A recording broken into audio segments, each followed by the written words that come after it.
This is true, especially when it comes to dealing with players. Okay, the referee has developed a chameleon-like capacity to adapt their own abilities for the requirements of the match. All matches are different, and therefore they have to be dealt with in a completely different ways.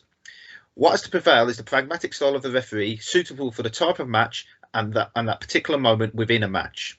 I think this is something that's really important at the moment, because that player who you saw before breakdown, the lockdown, may be completely different and going through a whole lot of different things after lockdown. I think we're, as a society, we're facing an area which is really difficult at the minute. That player who normally isn't a problem could be a massive problem at the minute, because we don't know what's going on in their personal life at the moment. And again, it's the same with all referees at the minute. People who were safely in jobs 6 months ago, again, it's not necessarily going to be safely in a job now. It's an area where it's very difficult. An example I can give of this is I remember refereeing one play in the Conference South, and for no apparent reason, in one game he just decided to turn around and headbutt someone. But on that day he had found out some bad news, okay, and he just reacted completely out of character. So going back to the quotation, you can't rely on the player or players one thing working for everyone. You have to be adaptable, changeable, and sometimes have to go out and do the right thing at the time. Sam, next slide, please. Right, so what we're going to look at tonight are the types of problem players. How can we be prepared for problem players? What actions might cause officials problems during the games, and what tools do we have? And sometimes we forget what are our own strengths when dealing with problem players or players that are causing us an issue. What tools do we have? But as a referee, what strengths do we have? Again, it's quite easy to forget about your own strengths while people are pointing out your own weaknesses. And again, it's something that I believe in, that as long as you know where your strengths are and know what your strengths can do and how you can develop them strengths, okay, you'll get through the game successfully. I'm sure in the room, if I was ask people what their different strengths are now, if you want to put them in the chat, okay, what are your strengths as a referee? If you had 3 things as a strength as a referee, what are your strengths as a referee? If you put them in the chat now, then we can discuss.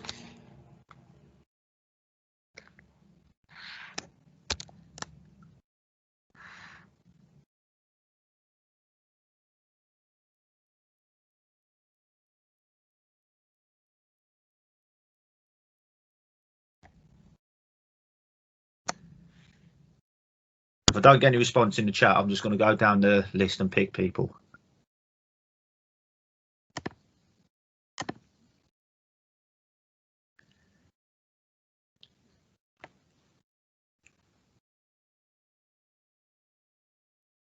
So what are your strengths as a referee? Positional sense. Okay. What about when it comes to dealing with players?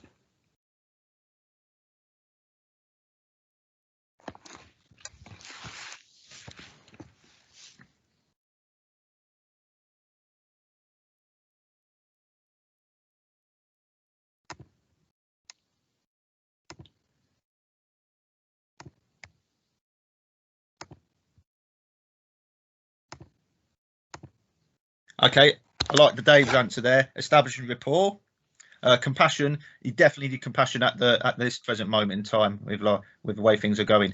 Calmness, yeah. If you go into a situation where you're excited, 9 times out of 10 the players will be excited around you. Okay, if you deal with everything calmness in a calm manner, it has a great effect. Empathy, it's a great word. Would you like to expand on empathy for me, please, Richard?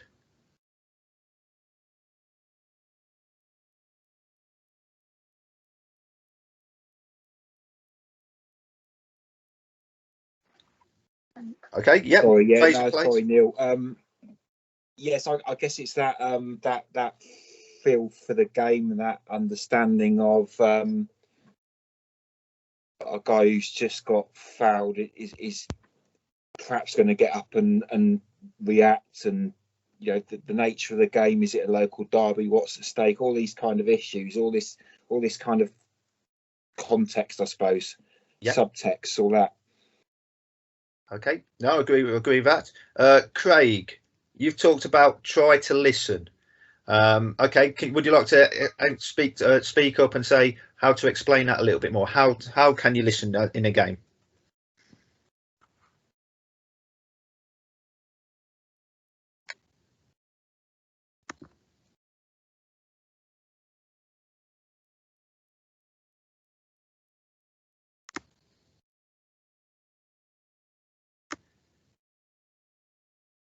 Okay, Rob, that's an interesting point about praising players when they've done a good pass or good goal.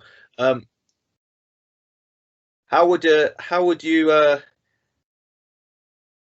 looking at could that be seen as being showing favoritism to one team? I guess it can be, but sometimes if you're quite you're not loud, I would say, but if you can talk to the players, not shouting, but in a loud voice. For instance, if there was a good shot and a good save, I would praise the player and the goalkeeper. Yeah. Whilst positioning myself for a corner, for instance.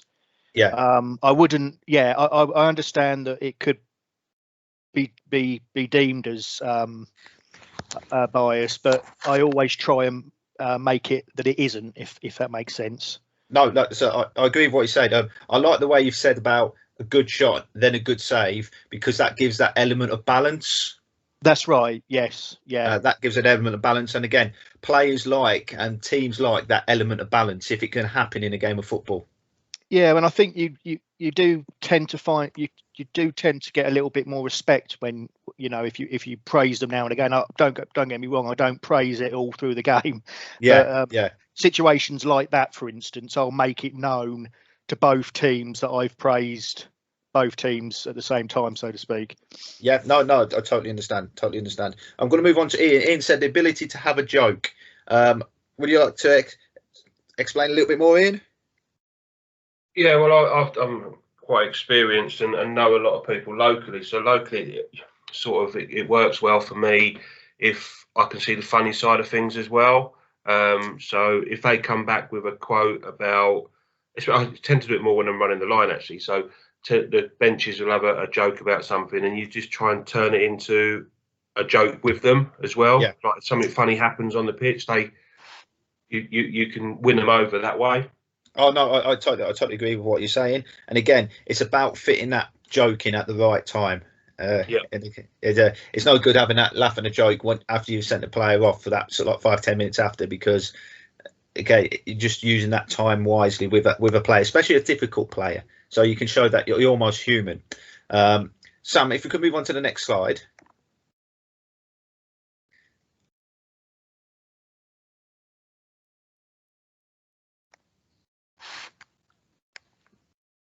But no, some great answers there. Right.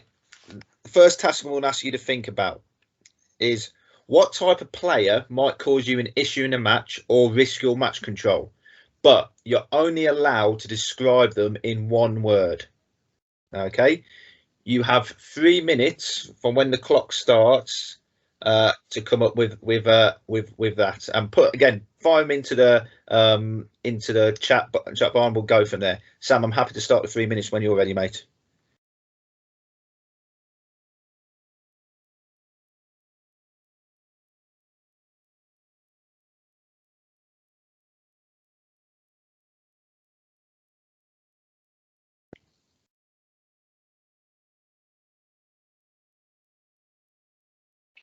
It has started, but it hasn't started. I'll keep an eye on the time. No problem, mate. Thank you.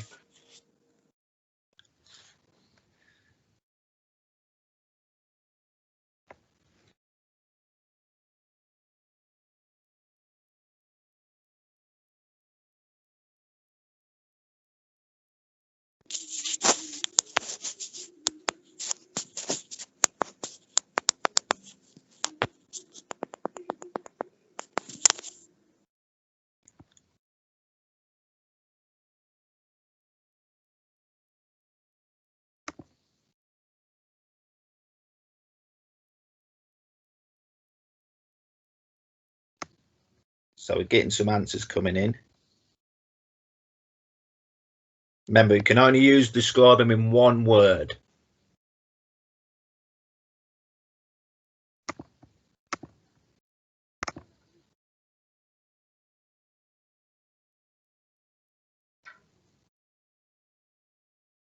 Inquisitive, that's an interesting one. Friend. Angry. Gobby. Everyone likes the word gobby at the minute. The chatter. Arrogant. Okay. Argumentative. Frustrated. The stubborn. Confrontational. Yeah.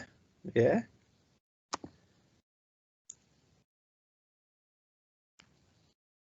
Loud. Again, that's almost different when on a local park. That loudness will stand out even more than when you're in the crowd and the crowd will drown it out. Flair. I like that answered Flair one. We'll come back to that later. The player manager. Couldn't agree more, especially in the local parks. Persistent. Okay. The sub. Are we talking about the sub as potentially club assistant as well? The assistant. Both. Yep. Spectator. Well, that's the 3 minutes. Brilliant. Okay, I'm just going to read through a few of these, but also ask a couple of people to just emphasise a little bit more. Gavin Jolly, can you talk about the friend, please? Yeah, so the guy that tries to be your mate and wants to question everything you do, which obviously can be seen as giving somebody more favouritism or spending too much time with a particular player. But that particular person has got his own agenda rather than trying to help you. Yeah. Okay. We'll come back to the friend in a minute. Nicholas Spriggs, can you talk about the confrontational? Yeah, so basically just somebody who, as soon as you make a difference, they see it's like a personal vendetta against them. Yeah. Sort of person, it's like them against the world. Like every tackle you do, you give a foul against them, they're up like straight away, like trying to in the face or in the face of the opposition. That sort of player. Okay, no, that's a good answer. That's good answer. Samuel Dodds, talk to me about the inquisitive. Sometimes not a problem, but kind of similar to the persistent, where they will question like every kind of part of the law that you've been applying to giving a decision, that kind of thing, where they're going into real specifics and when they don't really need to, and they can easily just get on with the game. So a little bit of knowledge is dangerous. Yes. Yeah. Yeah. No, agree with that. And again, sometimes that person that's took the course but doesn't necessarily referee. Exactly that. Yeah. How I used to be when I used to play, basically. Yeah.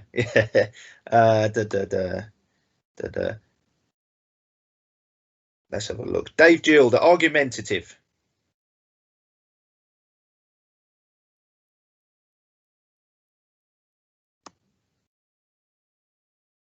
Or Nick again, the argumentative. Okay, thanks, Dave. No, Mike. Questions everything, every decision. Yeah. Okay. Ian George, can you talk to me about a captain? Yeah, I mean, in some of them think because they are the captain, they can talk to you how they like, and question every decision you make because they are the captain. And you say, look, I've heard enough now, and they say, well, I'm the captain, I can talk to you, but there's ways of talking to me. That's the sort of that's the thing I was coming through there. Yeah, no. I think it's a fair point, and it's also a good point that something that you can use is with the captain. Just because they have the armband on, doesn't mean they have the right to talk to you at certain points. Sometimes, if you go and talk to another player, that upsets them because I always remind them about their responsibility. They've got responsibility. Point to the badge, point to the armband, and say you're responsible. You've showed that you've got responsibility in your team and with your teammates. And I try to work around that way, because they do get the hump if you say, right, if you're not going to work with me, I'm going to work with someone else on your team. And again, getting that balance right is difficult, but sometimes it does get you back on your side. Rob Goodyear, talk to me about sarcasm. Yeah, so some games you'd get a character, and you know, you get the sarcastic comments about certain decisions, and sometimes if a decision goes their way, you might get the sarcastic clap. You know, Yeah. So that's quite. I wouldn't say it's very common, but some games I have had that. Yeah. And again, so yeah. going back to sort of like what we're going to look at later, a little bit later. What tools do we have as referees to deal with that sarcastic player? Well, obviously, sin bins are only for verbal. So I guess I think, in fact, I think I have used a sin bin for someone that did sarcastically clap. Yeah. So I think that would probably come under the sin bin remit, possibly. Yeah. Am I right in saying that? And again, don't be frightened to go down that step process, and we'll talk about the step process a bit later on. But don't be frightened to use it, especially with a player that's difficult, and you're almost setting them up to fail.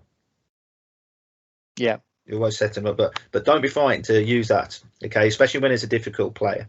Player, because it's something that you can add to your toolbox, and it's something that's even in the professional game. That stepped approach is, it will go bang bang bang, and basically you're seen to giving, you're showing empathy by trying to give that player a chance. It's up to them whether they're taking that opportunity. Richard, can you talk to me about young for naive? I realised I shouldn't have put young, because all players are young compared to me now. But I guess it's kind of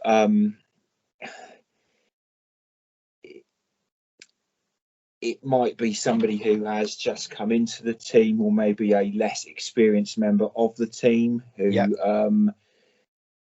may just be, who's likely to be reckless, into maybe over enthusiastic, if they've just come on for their. If you're aware that they've been sent on for, they're early in their career, they might just be overzealous and just might be a potential problem, I suppose. Yeah, and again, what you're facing as well, just depending on what levels are. Someone who wants to cement their place in the team, a player that's been in and out of the team a little bit, is likely to do something more out of the ordinary than a player that's consistently in the team, because they're desperate to cement their place no matter what level they're playing at. Everyone wants to be on the team sheet, the first up on the team sheet, week in, week out. They don't want to be drifting in and out the teams, and even at senior level, then dropping back into the reserves, then to go back into first team football. And no, I fully understand where you're coming from with that. Right, we'll move on, Sam. If you can move on to the next slide, please. Right. I've picked out 9 types of players. Some of them have been mentioned, some of them haven't been mentioned. Okay, this time I've gave you the word, but this time I'd like a definition for each one of them players. It's up to you which ones you do. Obviously, I wouldn't like everyone to start off with just that number 1. Start in different places, and again, put the definition up. The name of the player and the definition of what you feel that player is, and then we'll go from there, guys. Okay, this time you've got 5 minutes. Okay, and again, as you're typing them up, I'll read them through and I'll talk through a couple of them as well. 5 minutes, then, guys. Off you go.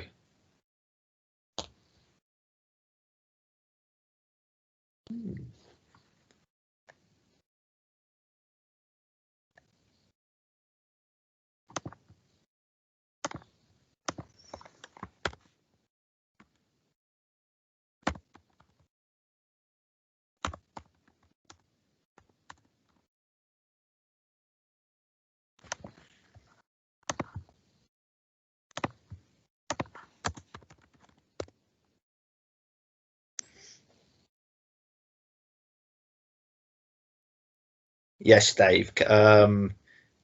Without naming someone in the local area, can you give me an example of that in the professional game, please, Dave?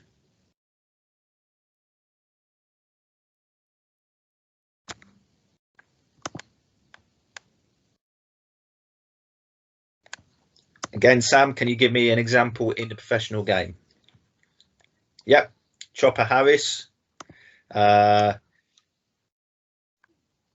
Chopper Harris. Have you got a more modern example, Dave, for those that may not know who Chopper Harris is?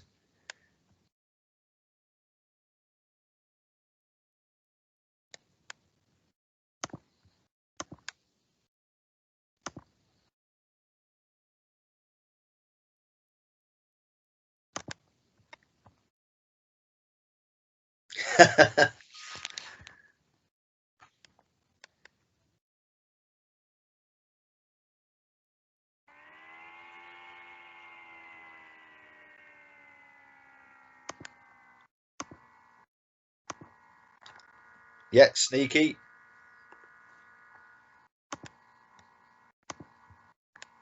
Reputation, good.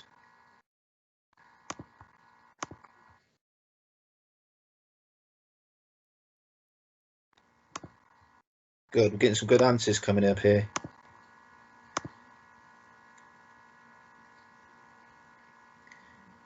Yeah, the helpful one. I like that one, John, for the helpful one.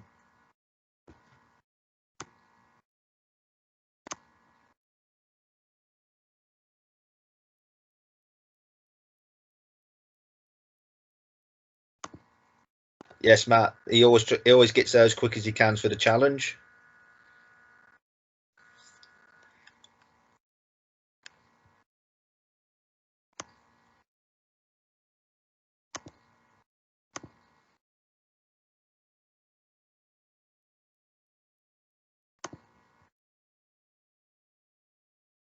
Yeah, I like that one, Sam. Lucas Leary is a good example there.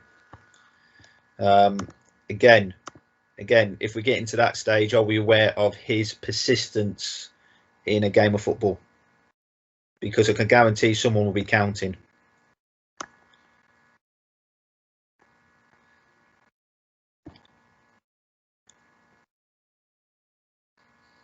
Yeah, the tackler.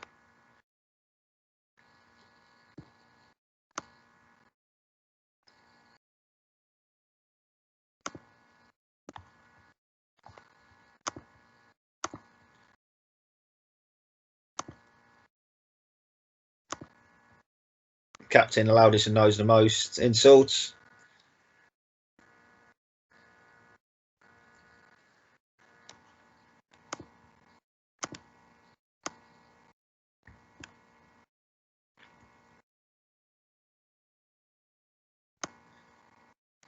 Yeah. Everyone likes the sneaky one at the minute.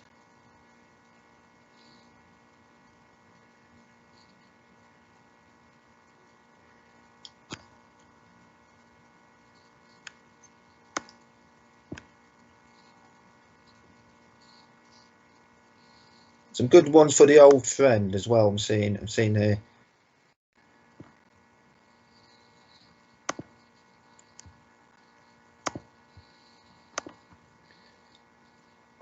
As I say, we're ticking along quite nicely. The old friend, refereed a few times, knows what you like, thinks he can get away a bit more. Yep.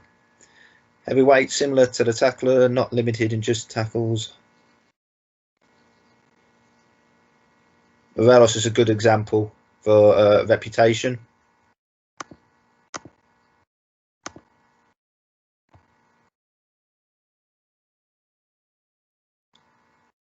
I'm sure Rangers fans will probably see he's picked upon. Lightweight, easy target. That's the 5 minutes. Thank you, guys. Okay. Again, this one will say is this list isn't extensive. It's the ones that I think that stand out definitely at the local park level, and ones that you will come across probably more regularly in games than other ones. A couple of people have put some really good examples in of players, and again, it would have been wrong for me to ask about local park players because again, if this is being recorded, again, it could go into the public domain. So that's why I asked about professionals. What we'll go through each one by one. So we'll work on the next slide, Sam. So we've got the mouth. Right. A lot of people got this where we're going with this. He has an opinion on everything in the world, and that sometimes comes across in the game. Sometimes he's talking about nothing about the game, but what else is going on, and moaning about something that someone on the other team's auntie, uncle, or something had done.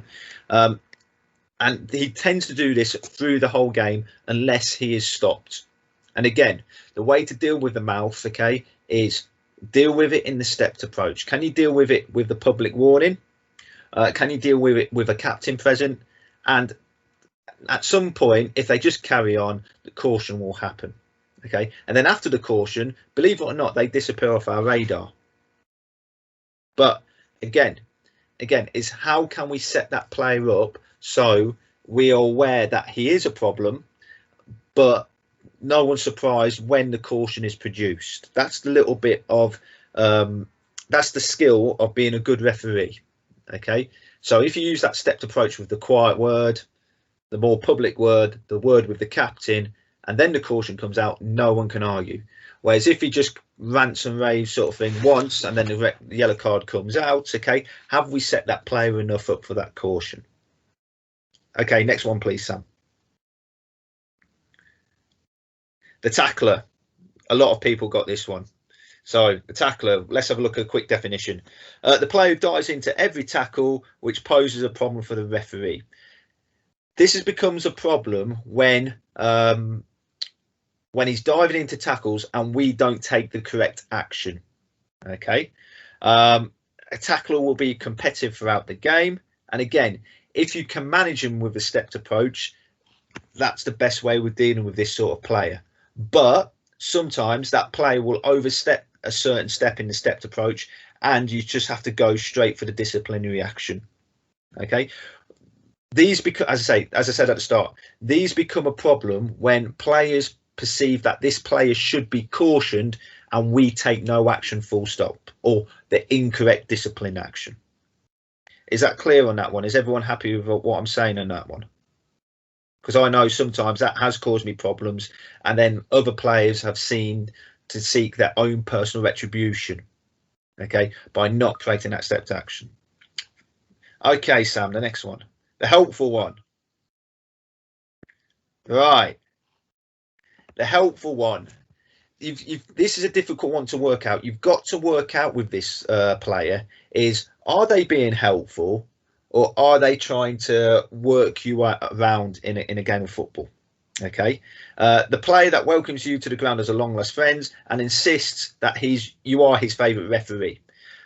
We've all come across this, and sometimes you actually are their favourite referee.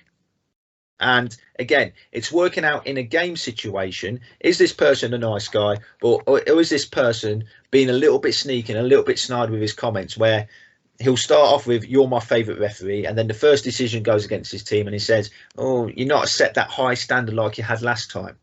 At that point, they're starting to try to get under your skin psychologically. Okay, and then by the end of the game, this player, he was your friend at the start, he's now sort of like your worst nightmare because he's just questioning everything. Nip it in the bud, if you can, nip it in the bud early. But again, you've just got to be careful and get that balance right of, is that player actually just a genuinely nice guy and being honest in the way he's talking to you? Easier said than done, but as the game pans out, you may have to wait and see how that player reacts. Okay, next one please, Sam. The captain. A lot of people got this spot on. There are two types of captain. There is one that will help you with the game, and the one that we were talking about earlier, the one that thinks he's entitled to question everything because he's the captain. Okay, I always remind the captain of their responsibilities. Okay, I had it last week where there was two captains. Okay, and they were being the biggest pain in the backsides by the way they were talking to each other. And I just had to call them in and both say, listen, you two are meant to be setting the example. And I actually pointed to the armband on them and said, you've got the responsibility of the captain. Now, to please take that in the correct way. Okay, because if not, I'll stop talking to you and find another player. Again, that can backfire because that can make that play a little bit more difficult once you realise you're not going to work with them, but you're going to work with someone else. But sometimes it gives them a little bit of a shot in the arm to just think, actually, the referee wants to work with us and I'm not helping the referee in this situation. Always remind the captain about the responsibility. Just remember, you're respected by your teammates. I'm going to show you respect, okay? But you have to show me the respect in the same way. Okay, 9 times out of 10, there are captains that will help you. Okay, take advantage of them captains because sometimes they are few or far between and you won't see one for a few weeks. But be aware of the captains that will try to work you over. Okay, it goes back to the little bit of the old friend sort of thing. They'll welcome you in. You're the best referee. Be aware about being worked over that way. Next one, Sam.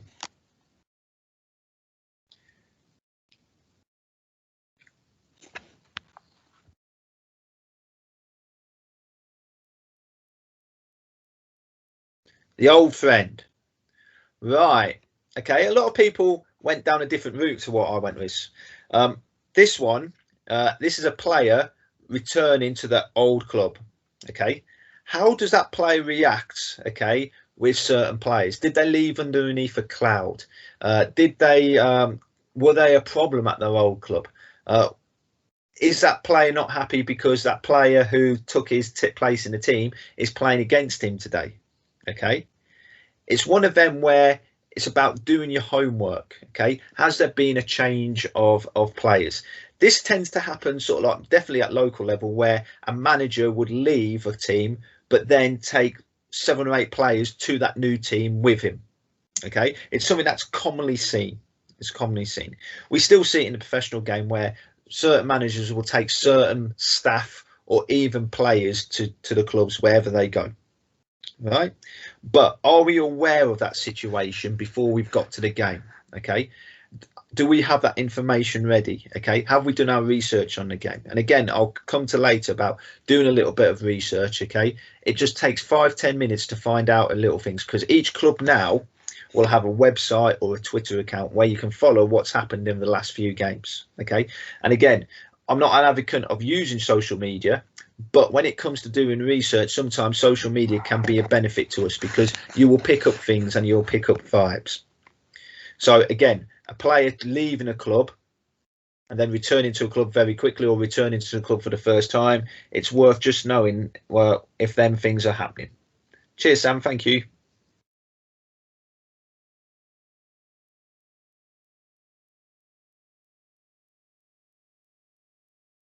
The lightweight. A lot of people got this one right. This, again, with the advent of modern football, you probably see it's one of these things that where it doesn't just happen in professional game. I've been on local parks watching it now, and again, it goes down the levels. If it's seen on Match of the Day, I can guarantee that someone will try it on a Sunday morning in a youth game or a Sunday morning game. Okay, this is where a player goes to ground too easy. First, okay, you have to be in the right position to judge simulation. Have they gone over cheaply? Have they initiated the contact for the foul? Okay. When a player goes to ground weakly, it can cause the tackler to overreact. Okay, but again, I should think when we've watched our own teams play, whether you're a Cambridge fan or whether you're a Peterborough fan or whether you're a Northampton fan or whoever you follow, how frustrated are you when you see a player that you perceive that has gained a decision when they shouldn't gain a decision by going to ground easy? Okay, people get very frustrated with that. But also as well, players get very frustrated when a player overreacts after a challenge. Okay, Neymar was mentioned in the chat, and again, Neymar is a great example. But again, can we judge that? It's one of the most difficult things to judge because players are getting better at creating contact. Okay, we're seeing that week in, week out, and we're seeing how difficult VAR decisions are week in, week out with players looking to create contact. Okay, I'm not going to go down the VAR route of talking about these individual decisions, but we're seeing how difficult it is for a referee to make them decisions in a split second. Okay, would anyone like to ask any questions on that? Because again, it's one that simulation is very difficult to pick up. Moving on, the reputation. A lot of people got this right as well. Okay, someone who's been sent off for serious foul play or violent conduct. You know about it, and so does the opponent team. Normal tackles can cause an overreaction from the opposition. And again, it's something again about doing your homework. Okay, are we aware of that player who has a strong challenge? Okay, or has a reputation of maybe being a little bit of a bad boy, or a bad person? Okay, did they leave their last club underneath a cloud? Did they leave under discipline issues? Okay, was there a problem? And again, people will play on that. A couple of examples mentioned in the chat, I totally agree with. But is that just a reputation, or is that the player themselves? But has the player gained that reputation through actions they have taken? Okay, Sam, if you move on, please. The sneaky one. This one seemed quite popular. This is the player who puts in a bad tackle first, but is the first to offer their helping hand. Okay, on the receiving end of an apologetic to a referee. So that's the one that does that great tactical foul where they seem to break up play, but the first thing they do is they go and pick the player up. Are we aware that is this player just constantly breaking up a promising attack, or constantly doing sneaky little fouls to break up play, but being apologetic and then sort of like getting away because of the way they're reacting after? Again, these can be difficult to pick up. The one thing I would say is, does the sneaky player have something that distinguishes himself from his teammates? Are they wearing a funny coloured pair of boots? Do they have their hair up in a bun? Is there something that you can distinguish them from their teammates, so you're aware of this player constantly breaking up playing and being a persistent offender? Okay, Sam.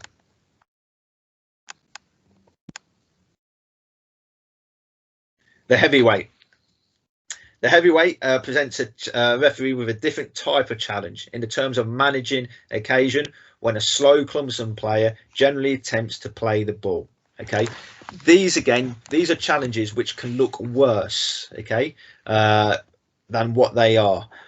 It's one of them where it can cause frustration, because it causes frustration with the player themselves, but it also causes the frustration with the player who's being challenged.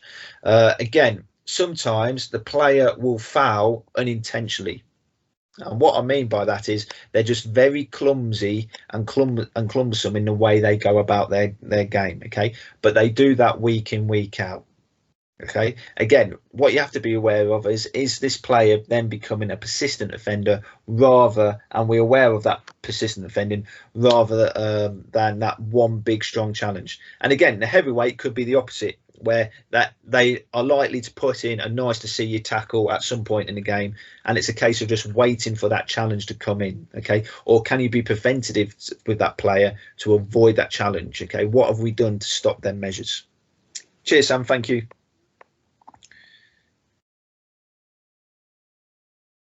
Right. Again, I'm not going to spend too long on this. The list, as I said before, isn't endless. Okay. If you can quickly, guys, if you can just quickly tap into in the messages, okay, one different player that I haven't mentioned, or how you would describe a different player. Okay. Again, 1 minute to do that. Okay, and then we'll move on quickly because I realise we're pushing on for time.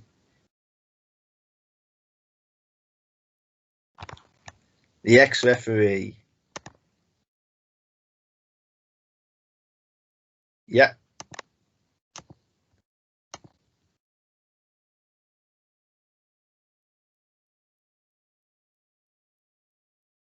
Aggressive.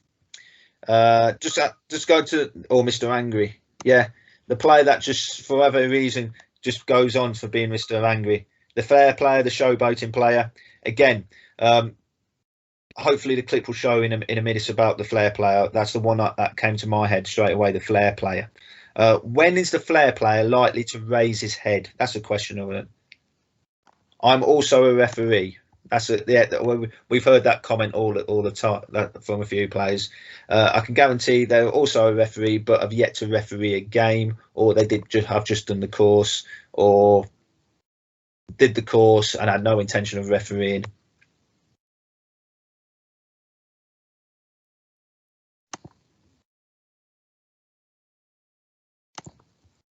Yeah, agreed. Again, John, the one thing I would say is, especially at local level, the player manager. The player manager is something that's probably more prevalent at the local level. And again, the way that player manager reacts on the sidelines can have an influence of what's going on in the game.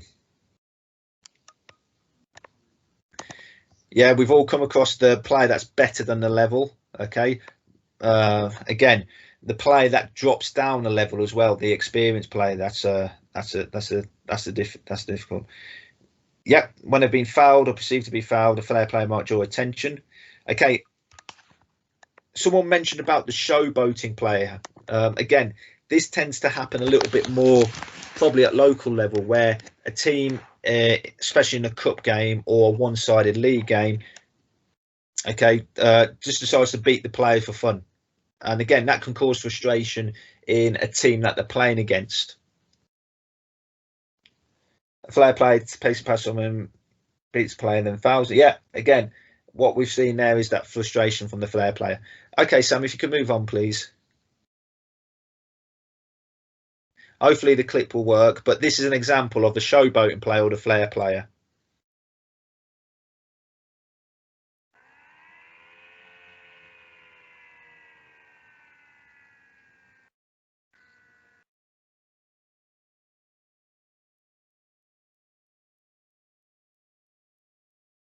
And again, you've got there the flair player and the showboating player trying to goad a player into a reaction.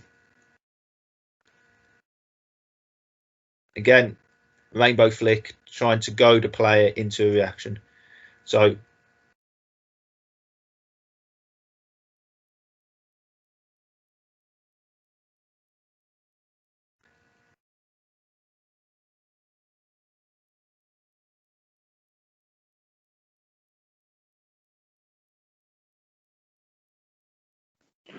just a quick one. Can I ask why has the referee instigated that conversation? What is the issue? All he's doing is he's just playing his game as such. He's playing football, surely.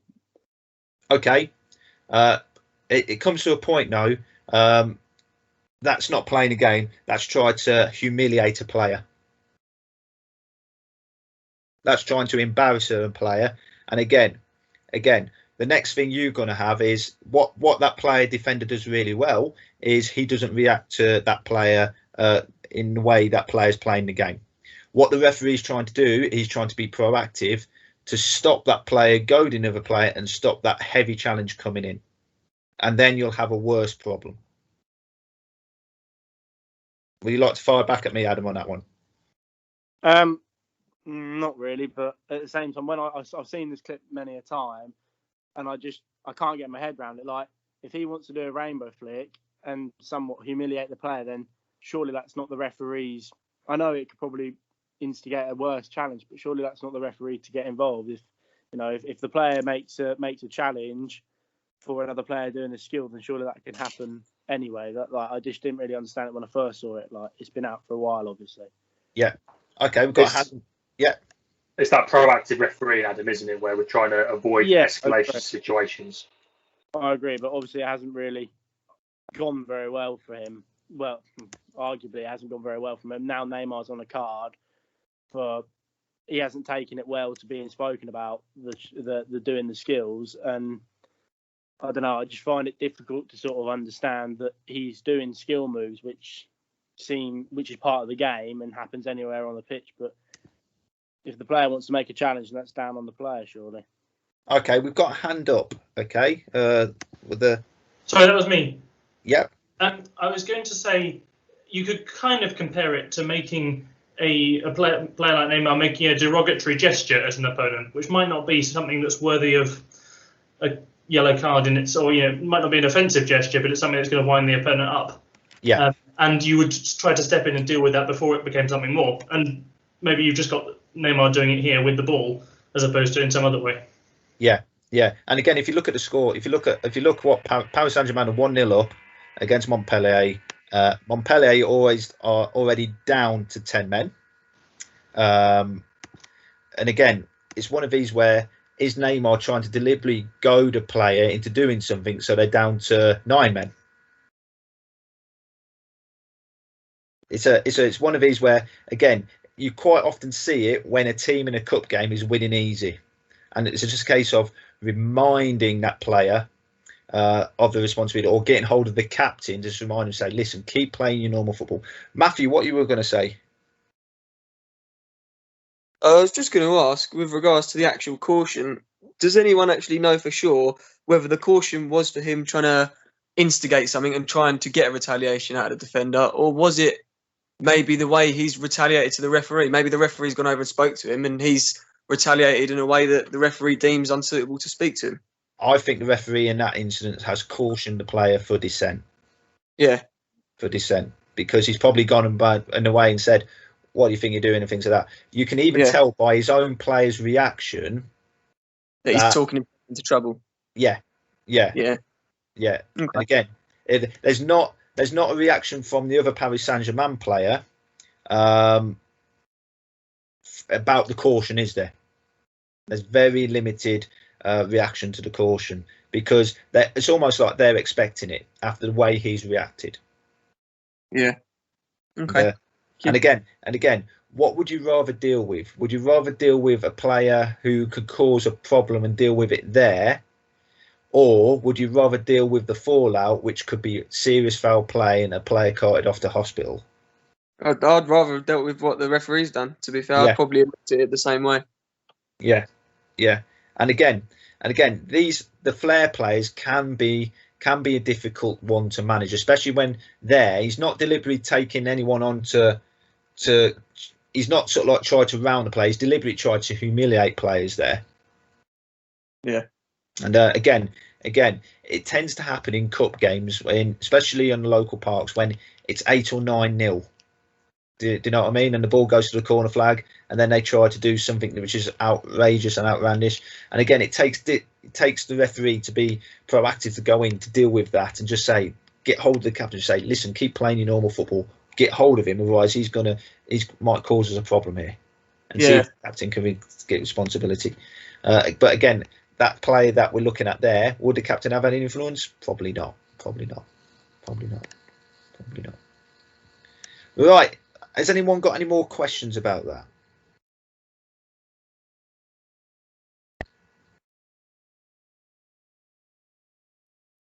Okie dokie, Sam. Right, we'll move on.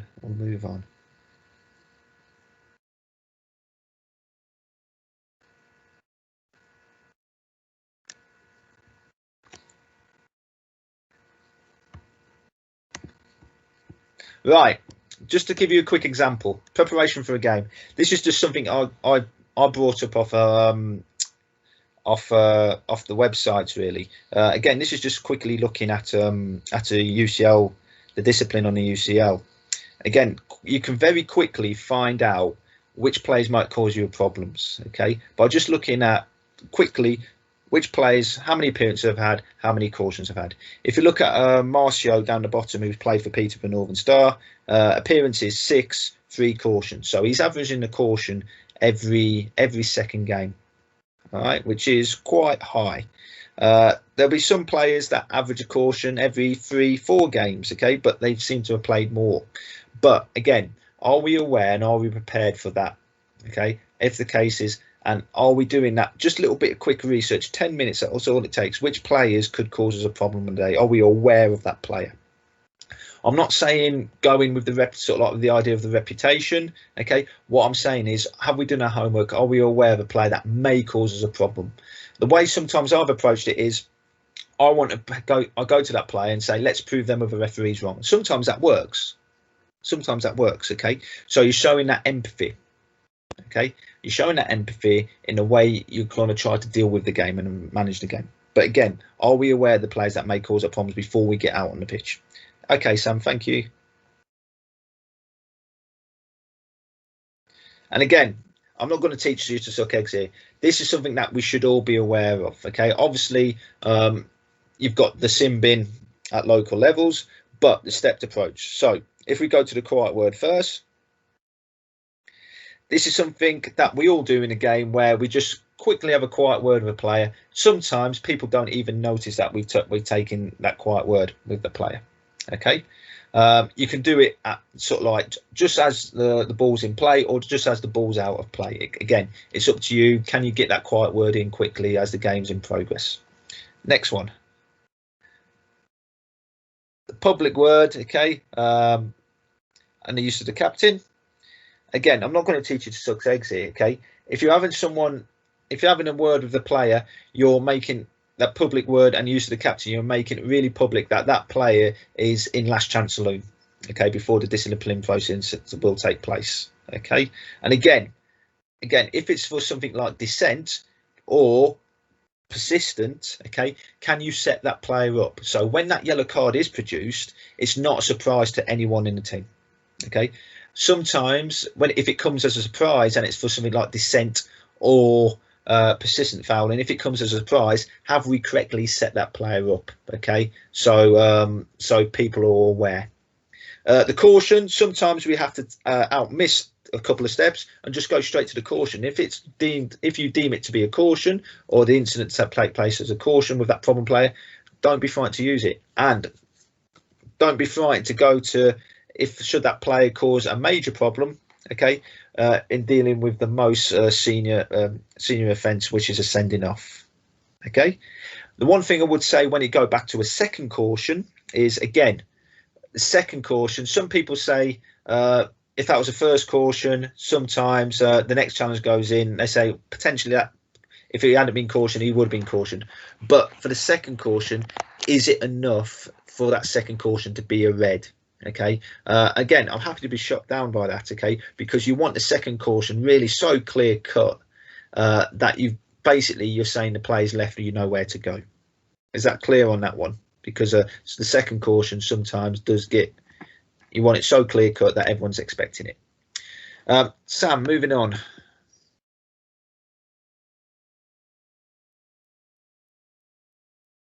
Right. As I said, this is what we were looking to do. The types of top-end players. Can we be prepared for them top players? What actions might cause the officials problems? And what tools do we have to deal with the game? Hopefully, over the last hour and a bit, we've gone through that. And again, before we finish with Mr. Cleaner's quote again, does anyone have any questions or any problems or anything they would like to ask with?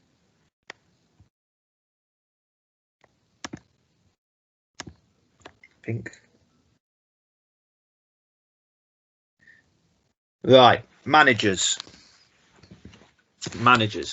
Dave, if you can open up your mic, what would you like to know about managers?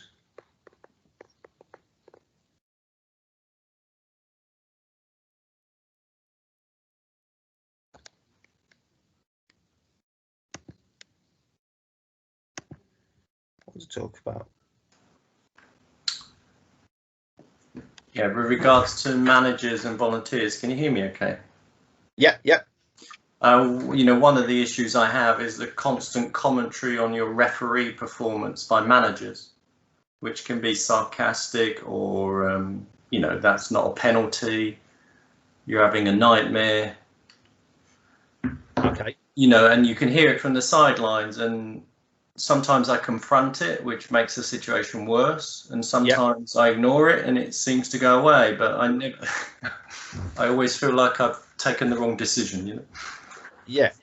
First and foremost, the one thing you've got to remember is refereeing is very different to a lot of things. Anything where there is what I class as sort of like some sort of power involved. If you look at sort of like the police and things like that, where there's sort of like responsibility and power, you're never going to please everyone. A manager will always try to defend his team as much as he can. Dealing with a manager, I think you've hit the nail on the head. Sometimes you need to work out what type of manager this person is or what type of person this is. One thing I've always said, no matter I've come through the ranks, is if sometimes the word from the referee himself might help that manager understand that decision. I'm not going to explain the whole decision or all decisions he wants there, but sometimes just going across and going, listen, this is the reason I've gave it, and that's why. And then just move on from that point there. Again, dealing with what you don't want is a conversation. Okay, because as soon as you get involved in a conversation, it'll just go around in a circle. What you need to get across is your points very quickly, and this is why, and that's why I've gave that. Okay. And what do you think about confrontation at half time? So in my recent game, you know, the manager walked onto the pitch and confronted me about a decision in the first half, and I tried to have a very calm conversation, you know, but do you think I should avoid that conversation? Or? Right, a manager comes on because it's a little bit it's a little bit difficult if it's a public area. It is, yeah. I'm talking about reffing Colts, you know, under 16s on a rec. Right, yeah. First things first. Okay, set out your ground rules. Do you know what I mean by that? Set out your ground rules. Not exactly. Right. If you want a conversation with me, it's a conversation. Once I feel the conversation's finished and we're going nowhere, I will end the conversation. Okay. Okay. Yeah. Again, then you're setting out some ground rules for that conversation. Yeah. Okay. Mm-hmm. So the first point is, what would you like clarifying? Okay. Yeah. What would you like clarifying? Okay. Right. I want, and so you're looking at sort of that manager then to have a specific point. Okay. Yeah. If the manager comes out and says, I would like this decision clarifying, okay, I will clarify the decision, but it's a conversation is a two-way thing. Okay. We talk, I'm listening to you now, asking the question, you respect me by listening to the answer. We're not going to agree. Yeah. We're not going to agree. Okay. But once I've given my answer, okay, that's the end of the conversation. Okay. Okay. Can you see how, even though there,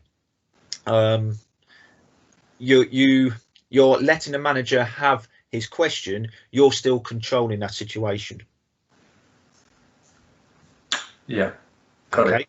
Right. So when the manager asks his question and you give your answer, you stick to what you believe is the truth and how you saw that incident, and keep it short, keep it sweet. So, for example, I gave that penalty because your player made a reckless challenge in the penalty area. Okay, that what I deem to be reckless. Okay, and that's the reason I gave the penalty. Yeah. Right. As soon as you go and start being specific about a decision, that's when managers will start picking holes. And players will start picking holes. Yeah. Okay. So I gave that decision because it was a reckless challenge in the penalty area. Yeah. If you turn around and say, I gave that challenge because he kicked him on his left leg and this happened and this happened and this happens, you're starting to create a major problem where they'll say, no, he actually kicked him on his right leg. So basically, you've got to be really quite clear in your head in what you're going to say, but also don't give specifics. Okay, does that help with that? Yeah, it does, because I never know how firm to be in the conversation or when to end it, and you've given some guidance. Yeah, and again, it's one of them things where until it's not going to be perfect the first time you do it. No, it's not going to be perfect the first time you do it, but set out the rules, set out what you want from the conversation. If it's going to be a conversation, you ask the question, I will listen, I'll give you the respect, but please respect my answer. Okay. Yeah. And I can guarantee we'll still not agree. We probably won't agree. Yeah. Once you feel like that manager doesn't want to listen or wants to be a more problem of that, you just close the conversation off and just say, you've had your question, I've answered it. We need to move on from now. Yeah. Because they just want a conversation and keep going and keep it going and keep going. But just have that little bit of control. Yeah. Have that bit of control. Okay. Does that help with that? Yeah, it has. Can I ask another question, or am I dominating? No, feel free.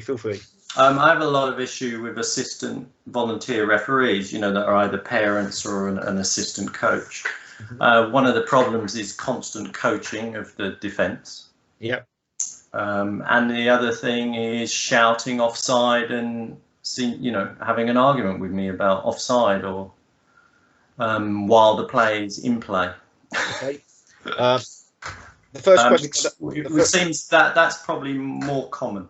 Yeah, the first question I'd ask to anyone when we get questions about offside, what's your pre-match instructions to your assistants, club assistants? So I'm pretty clear. I say for offsides, if you see one, put your flag up. If I give you the sign, which is a sort of thumb, put it down. It means I've seen your flag, but I'm just going to see what happens next. Yeah. For example, it might go back to the goalkeeper, or it might go out for a goal kick, and I will just let it go out for a goal kick. Can I just suggest so I tell them at the beginning that I don't want them shouting offside, and I only want them using the flag. Yeah. The one thing I would say is what you've given to your club assistant there is very open. Okay. Okay. You've said if you see a player in an offside position, raise the flag. Okay. Yeah. It's one of them where it's very open, and the one thing I always used, even when I was a youngster, is the player has to receive the ball. Oh yeah, no, I do that. So I do talk through that. I get a lot of flags for offside and not committing offside offences. Yeah, just say to him, all for the offside is offsides. Okay. Mm-hmm. Player has to be receiving the ball. Anything else, I'm not really interested in. Okay. I'm not really interested in. Okay. If you raise your flag, please do not be offended if I decide to play on. Yeah. I decide to play on. It's one of them where again, just think about what you're saying. Remember, you've got these guys. Their attention span's not going to be particularly long. Okay. No. And I would think about how you start your pre-match. Okay. Balling out of play simple, so you can leave that to last. I don't know if you do 1,000 goals. Start with offsides. Just say offsides is what you could be involved in. Yeah. The one thing I would say is, again, player has to receive the ball. Anything else, please keep the flag down. But please do not be offended should I wave you down, because I feel that there's an advantage to be played from that. Sure. Okay. Okay. Yeah. Okay. Has that cleared everything up for a few people there? Just one thing on that. Obviously, you have a chat with the lino and stuff, but 9 times out of 10 they change halfway through, like a half or something. Like, as much as we go over and we like just quickly brief them, it does take up a lot of time. Is there an easier way potentially to communicate that across? It's no easier way to get across, but again, try to get your instructions really bullet what I would class as sort of like machine gun sort of thing, like ball offsides. Okay, play receiving the ball. Anything else, please don't give. Ball in and out of play. Give me a clear indication which way you think it's going to go. Fouls, just leave to me. Pre-match done. Okay. But that's done in a matter of 30 seconds there, because that's all attention span you're going to have from them. Yeah, I know that's quite blunt, Simon, to give them sort of like things, but that just saves time. Yeah, it's just also sometimes they look at you like, I don't care, I'm here, I just want to play football, and it's the really underwhelming look that they give you. Is like, why are you telling me this? I know this. And again, you've just got to work out. Again, you've got to work out what you're going to get from that club assistant at that point. Okay. You just got to work out what you're going to get the club assistant. Okay. Cool. Yep. Again, ask the question. If it's a sub, ask the manager, when are they likely to be coming on? Or potentially, are they going to be coming on? Because again, can we be prepared for that? Okay. And if you've got more than one sort of thing, I think Dave's hit a great point there. If you've got more than one and it's going to be the same 2 guys, brief them at the beginning at the same time, and then it's done and dusted. I think that's a great point, Dave. Yeah, that's fair. That's a great point. Anyone else got any questions, especially managers or coaches or? Right, Rob, I need to say acknowledging change. Yeah, okay. Do you have any questions about that, Rob? No, it's a lot of time. I'm finding now that it's the subs of the teams that are running the line. Yeah. And obviously, at some point during the game, they're going to be coming on. Yeah. So I always ask them to let me know. I need to acknowledge the change. Yeah. Because when I first started lining, I'd see a different person running the line who I spoke to before the game, and I'm like, oh, so if they change, I tend just to briefly, quickly go over and just give them the rules, so to speak. Yeah. I don't go into too much detail. A lot of them have done it already before, so. Yeah. Yeah. But yeah, I just say I just need to acknowledge the change. Please let me know. Yeah. Yeah. And again, I don't know what the competition rules are for the Cams League specifically. I know certain leagues, I know the Peterborough League, a substitute cannot be an assistant. It has to be someone who's not partaking in the game. And the clubs are fine for that. Clubs are fine for that. And again, I don't know what the competition rules are on that, Sam. If that's allowed in the Cams League or not. So it's a bit more flexible. The idea really is to try and get someone that's not part of the coaching staff and ideally not a sub, but we understand that's not always possible. Yeah. For those that are operating on the Kershaw Premier this year, where you haven't got neutral assistants appointed, then the ruling is in place that it must be someone that isn't part of the coaching staff and or player. So someone that's not going to be involved in the game, but that's only really on the Kershaw Prem. Everyone else, it's just advisory. Okay, mate. Thank you. Has anyone got any more questions? Yeah, I've just got one there. I don't know whether the rule for offside has changed, but is it recommended that the linesman flags when the player has touched the ball in an offside position, or when the ball is played to a player that's in an offside position? I think it's one of these where it's down to interpretation and the way the rule's interpreted. Sometimes when sometimes when I'm running the line, the refs say, please only flag when the person in the offside position has received the ball. Yeah. And I'm finding when that's the case, I'm getting a lot of spectators and coaches and managers saying, why haven't you flagged earlier? Things like that. So, it's a difficult one, I know, but it's one of them. I think you have to do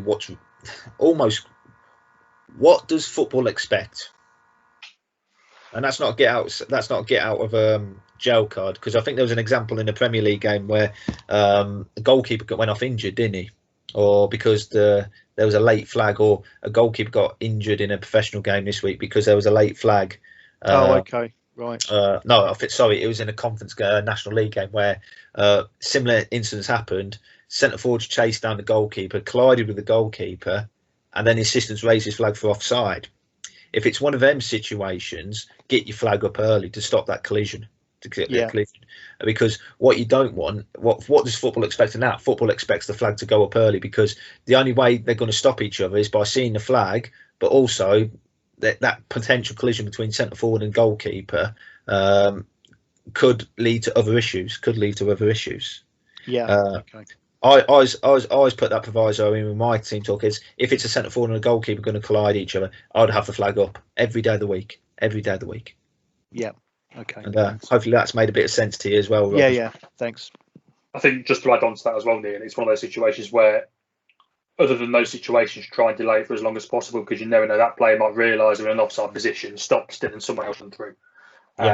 You've got to consider then whether the risk to the goalkeeper or further injury, and the opportunities, whether it is clearly going to that player and there's no one else making an attempt for the ball.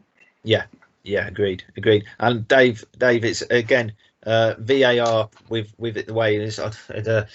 I'm quite an advocate for VAR, but again with the offside, it's just clouded that issue at the moment. And again, it takes time for things to settle.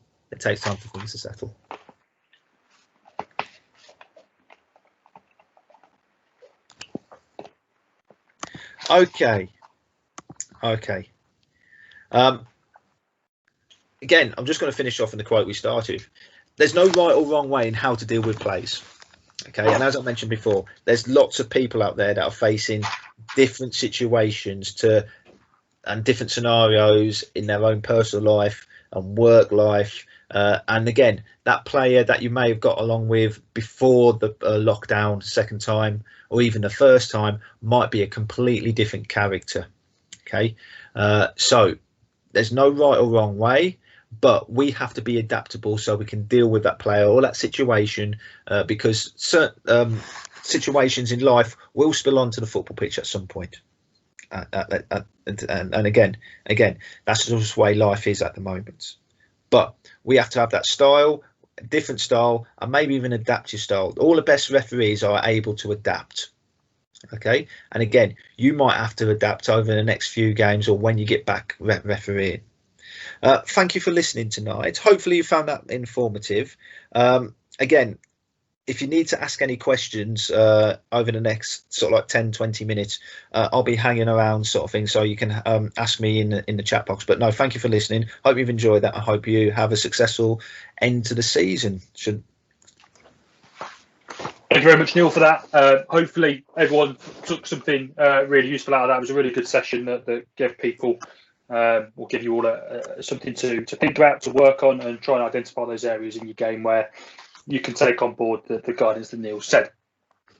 Just to sort of finish off over the next sort of 5 minutes, literally, we're not going to be any more longer than that in terms of delivery aspect, but with it being the first weekend back where we have some return to football aspect to consider, I think it's important that we do spend just about 2 or 3 minutes just touching upon where we stand for this coming weekend.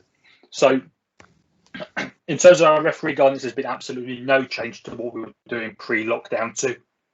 The guidance is still exactly the same for what we worked with at the start of the season. So please spend the time to refresh yourself on that. In terms of the new tier system that's come into play, referees can travel between tiers.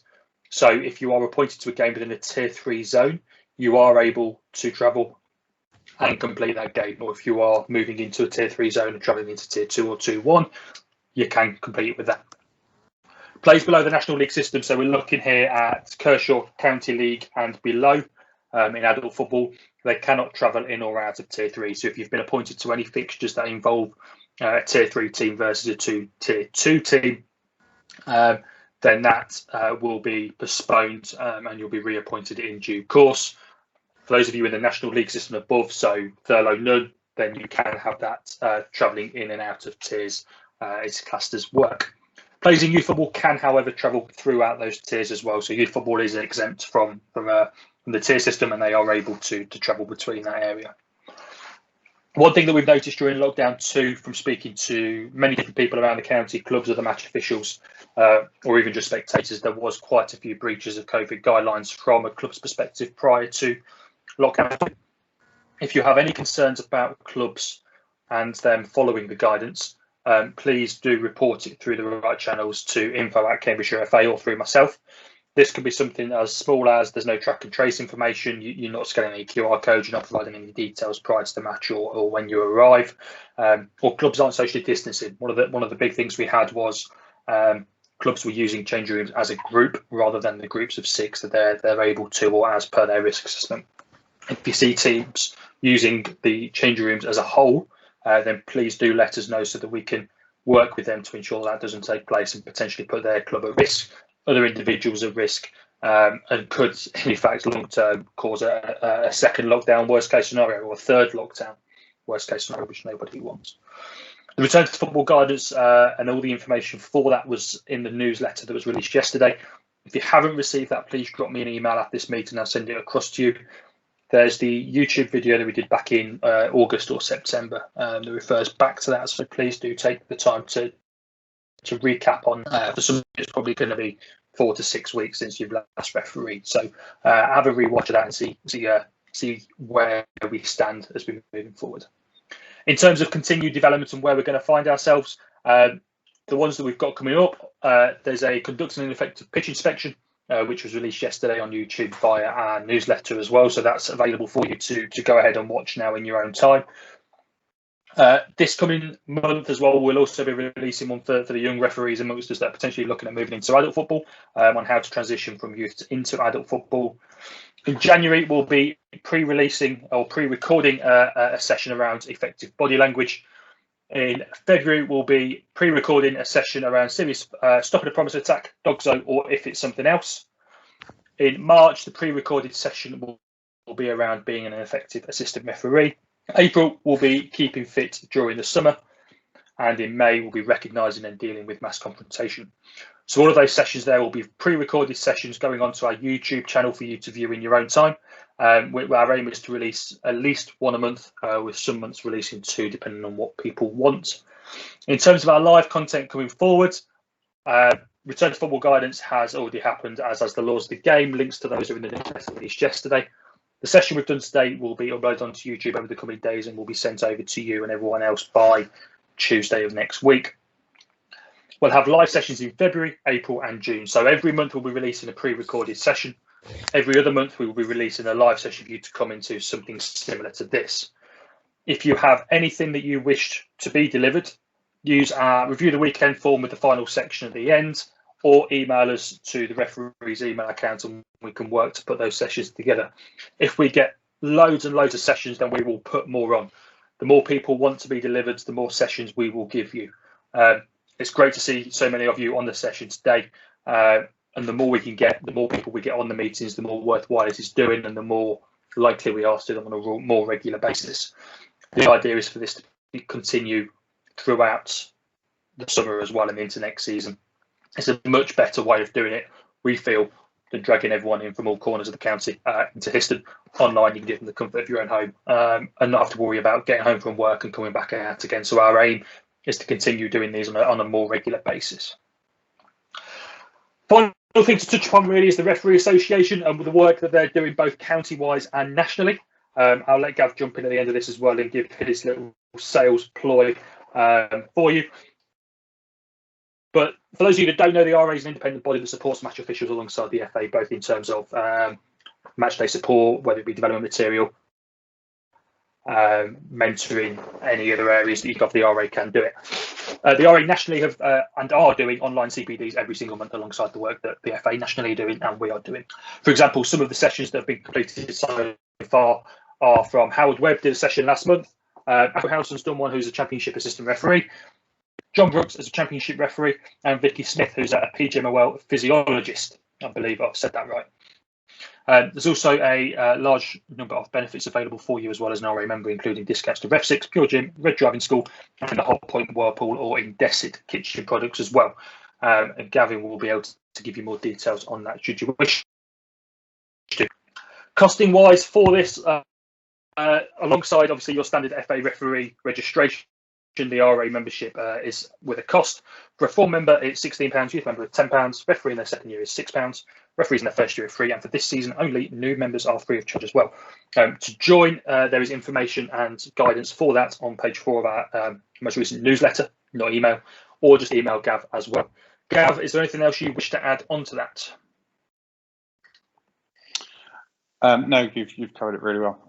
One other thing would be the I can't even say it, the Reveliment Fund, basically financial help for any kind of loss of earnings due to this pandemic or anything else. So it's not just the kind of discounts and things you see there. There's also kind of financial help there as well. There's also the legal help as well. So if you get charged by the county or the FA or anything like that, there's legal representation there, which is something that members of CAMS have used in the past. Yeah, definitely, 100%, and completely forgot to mention those as well. There's also the insurance aspect that the RA are giving away free of charge this year as well to all match officials that sign up. So definitely worthwhile and definitely worth the £16. If you join up now, you still have access to all of the previous sessions that have been delivered so far this season. And I've watched a fair few of them, and they've all been really, really good and really beneficial. They don't just always focus on football. They've had individuals in from other sports. Owen Farrell was in from England rugby. And there's been other individuals from other sports in and around that sessions as well, which gives us a different perspective on everything and helps support that as best as we can. If anyone's got any questions, please fire them at us in the chat now. Otherwise, thank you all very much for your time tonight. I always say this at the end of sessions because we always overrun, but I'll never stop a session that overruns with good content. And the session that Neil has delivered tonight has been excellent, and hopefully you've all taken it from you. So once again, massive thank you to Neil for taking the time out of